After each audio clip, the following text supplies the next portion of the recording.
Night trek अनुभवायचा होता म्हणून आम्ही निघालो डायरेक्ट पालीमधल्या सुधागडला. त्यानंतर आम्ही नीट लागून आपल्या माणगावमधनं राईड घेऊन निजामपूरमध्ये आपल्या संध्याकाळच्या जेवणासाठी भाजी घ्यायला थांबलो. मग काय पुढे पालीचे सुंदर रस्ते अनुभवत आम्ही एक पाण्याचा ब्रेक घ्यायचा ठरवला आणि हा संधू काय करत होता त्यालाच माहीत.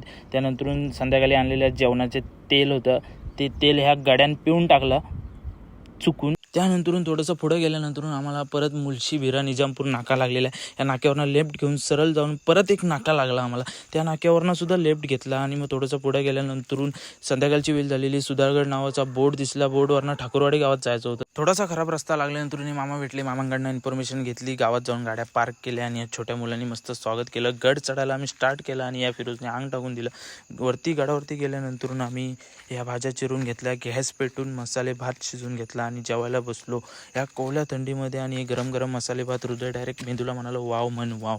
आणि मग टेंट वगैरे लावून घेतला आणि ओडोमस लावून मस्त झोपून गेलो.